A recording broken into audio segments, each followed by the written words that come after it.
It's my pleasure to introduce to you the Libertarian candidate for President of the United States of America, former Governor of New Mexico, Gary Johnson. How are you, sir? I'm great. Thank you. Glad to have you on. I got to dive in first of all. How come you're not on the ballot in Michigan? What's going on?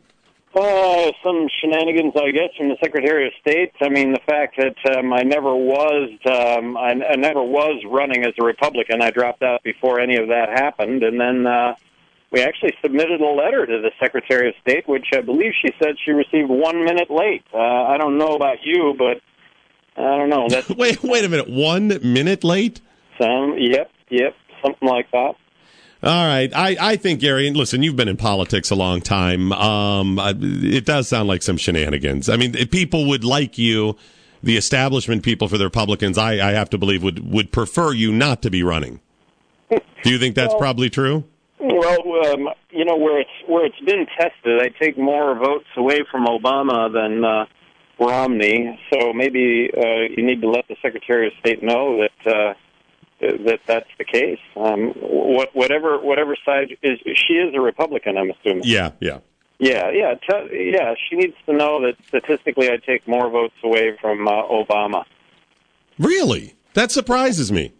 Well, the whole civil liberties, the whole notion of let's get out of the wars, let's bring the troops home, marriage equality, drug reform, and then there are a lot of Democrats that really care about dollars and cents, balancing the checkbook. So for what it's worth, where it's the only state where it's been put to the test, I take a couple more points away from Obama than Romney. Let's talk about the notion of a third party candidate to begin with. I mean, I'm so frustrated. I'm so tired, like a lot of Americans, of a bad choice and a worse choice.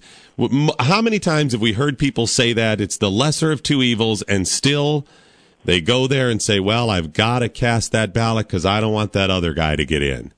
Yeah, and Doc, let me just make the case for, and this is with a broad brushstroke, what it is to be a libertarian. I think with a broad brushstroke, it's financially, fiscally being responsible and socially tolerant.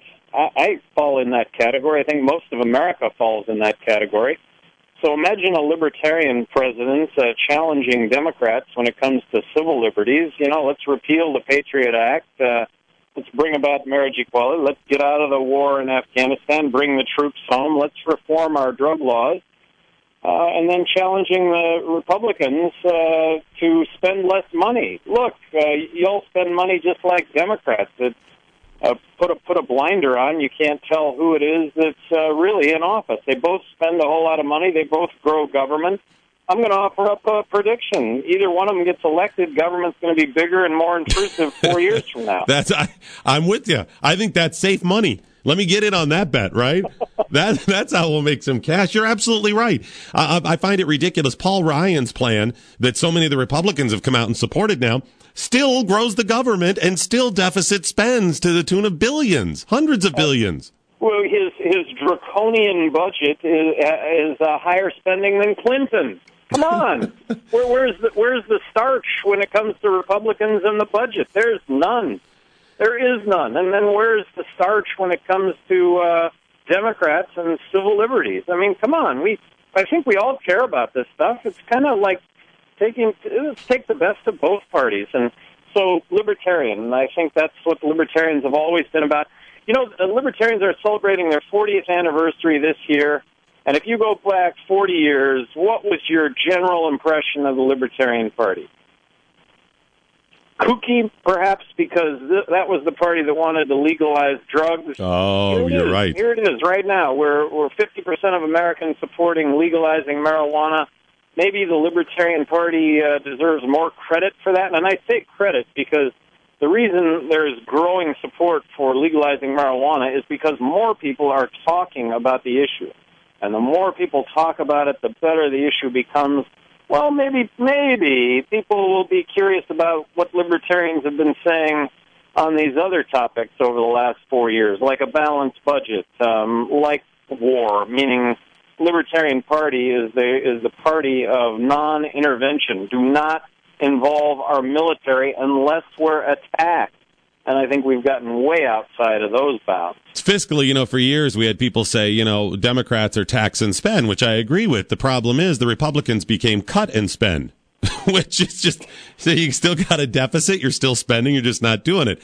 So I think, Gary, most people, even a lot of those Democrats, a lot of those liberals understand fiscal responsibility. A lot of them still say, you know what, we should have a balance. They may want money spent a different place, but they understand a balance. So I think you get a lot of people there. But when it comes to those social issues, or what I call personal freedoms, so many of the Republicans and conservatives, they get it. They'll go bug nuts when people try to pass laws that ban trans fats or salts or how to raise their kids or whatever. But then when it comes to drugs, they're like, well, we've got to put a lid on that, Bug nuts. I like that. Yeah. I don't think I've ever heard that. You know what? The majority of Republicans really care about civil liberties. It's just when you get into elected office, somehow amnesia takes place, or I don't know, it's a collective hit in the head that, look, what have we really fought wars for in this country's history? Isn't it about civil liberties? The notion that we don't have a police state, that we don't want a police state, that we don't want the government to grow too big, too intrusive, that the results of that are why this country was really founded. It's why everyone came to this country. As a person in elected office, I think I have the answer, and I think you, as a person who's been in elected office, you can either tell me I'm wrong or right. You're the person to ask. I think what happens, the people who are normal, sane people who know right from wrong get into office, and they don't want to be on record at that point saying, for example, they would support the legalization of current illegal drugs. Well, I think that you're right, and I think the root of all evil are politicians that more than anything else want to get reelected, as opposed to providing leadership, as opposed to providing what it is they were offering up to get elected in the first place. Then it all changes, right? I just got to stay in there. Let's play it safe. Don't rock the boat. Yeah, because with me in office, not rocking the boat, it'll be a lot better than somebody else who's going to come along and rock the boat the wrong way. Well, I think we're all collectively up for boat rocking in this country, but let's do it. Look, I think we're on the verge of a government collapse. I think we're on the verge of a monetary collapse. It'll be the bond market that collapses, and what happens in a monetary collapse? All the money that we have isn't worth anything because of the ensuing inflation that's going to result from the borrowing and printing money currently to the tune of 43 cents out of every dollar that we're spending. It's not sustainable. We cannot escape the mathematics of what we're doing. So you support the legalization of marijuana. Would you say the same thing for all drugs? No. I believe that when we legalize marijuana, and I believe we're at that tipping point, I believe that then we take a collective look at the rest of drugs, all the rest of the drugs that are out there, and understand that we need to look at drugs first as a health issue rather than a criminal justice issue. In Portugal and Holland, where they have decriminalized drugs, there's 60% the drug use is that of the United States. That's on a per capita basis, but that's kids, that's adults, that's marijuana, that's hard drugs. 10 years ago, Portugal decriminalized all drug use in response to a heroin epidemic, and they have documented over the last 10 years a 50% reduction in heroin use. Really, it kind of flies in the face of what you think would happen. I was watching the Ken Burns special the other night on Prohibition, and there was a guy on there who said, if we want this country to take up brushing their teeth in a really, really big way, let's just make it against the law to have a toothbrush and toothpaste. And everybody will be sneaking out to brush their teeth. Put a prohibition on it. It was tongue-in-cheek, but you know what? There's a thread of truth to it. Talking with the Libertarian candidate for president, Governor Gary Johnson. Governor, I got to challenge you on that, though. Why wouldn't we then just legalize all drugs? I say let's do it. I mean, it makes, if you're going to say, and I'm with you on it, legalized pot, let people make the choice as long as I don't have to clean up their mess. They don't come to me when their life falls apart, then I'm all for it. Let's do it. Well, and so, Doc, I just, being the pragmatist that I am also, I don't think we go from where we're at to legalizing all drugs. We legalize all drugs, the world's a better place tomorrow. But you know what? We can start with marijuana, and people can appreciate it. And I suggest we legalize marijuana. I suggest that the day after we do that, the world is a better place, and everybody is going to notice it. They may not know exactly why, but it'll have to do with the fact that the police will be out enforcing real crime, that the courts won't be so clogged. And you know what? We can let some of those 2.3 million people behind bars out of jail that are there for nonviolent drug offenses. Now, do you say this because you are a marijuana user? I have smoked marijuana, and I've drank. I don't smoke marijuana. I don't drink. But the big difference between the two is that in no category is marijuana more dangerous than alcohol. And I'm not making a choice for anyone out there listening. I'm just saying that should be your choice. And really, that's where the Libertarian Party comes down on all issues, is the freedom and the liberty for you and I to make choices that only you and I should make, as long as those choices don't put anyone else in harm's way. So we had some interesting news this week along those lines of the personal freedoms there. You have the president who comes out and says he now supports gay marriage after not supporting it, after supporting it, after not supporting it, back and forth. Now he officially supports it.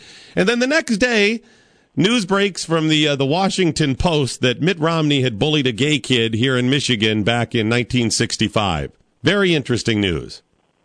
Well, it is interesting news, and it's a shame that politics has gotten, and first of all, President Obama, really overall good news, but effectively what he's talking about isn't going to make a difference because giving this issue to the states, it's not going to change. I really do think that it is a constitutionally guaranteed right, marriage equality, and that really is a federal issue. But when the Democrats are having a party because Romney straps his dog on top of the car and drives to Canada, and then when Republicans have a party because Obama ate dog, really, is that where politics has come to now?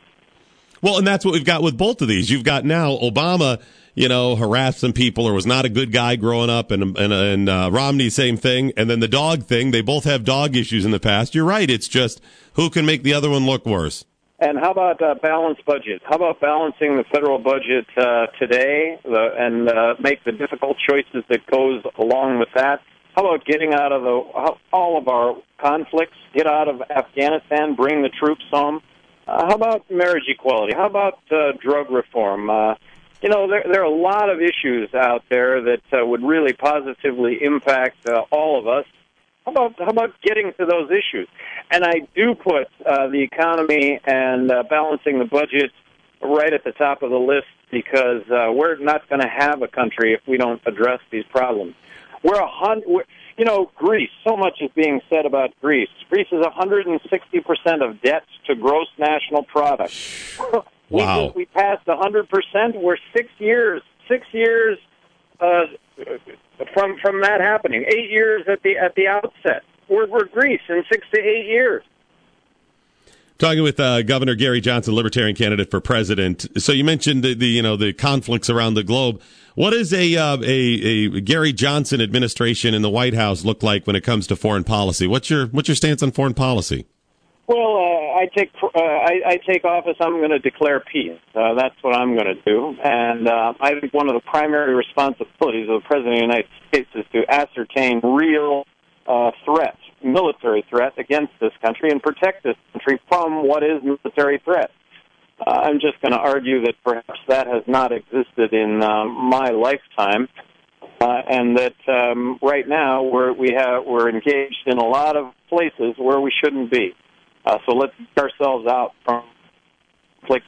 There's an unintended consequence to everything that we're doing currently from a military standpoint, and that is we're making a lot more enemies than we're making friends, and the long-term consequence of that, I think, is a worse outlook for this country than a better outlook. Do you would certainly protect us, though? You would certainly make sure we're protected. Absolutely. Would you hesitate to use military force? Absolutely. We are attacked. We're going to attack back, and then there's the whole notion of imminent threat, and you want somebody as President of the United States that's going to be able to ascertain that threat. And I am not talking about weapons of mass destruction in Iraq, where none of them were present. And I'll just go back to 2003 when asked about Iraq. I said, let's not do this. Look, I know there's talk of weapons of mass destruction, but we have the military surveillance capability to see them roll out any weapons of mass destruction. And if they do it, we can go in, we can deal with it. I said back in 2003, if we go into Iraq, we're going to find ourselves in a civil war to which there would be no end. Afghanistan, Doc, I thought that was totally warranted.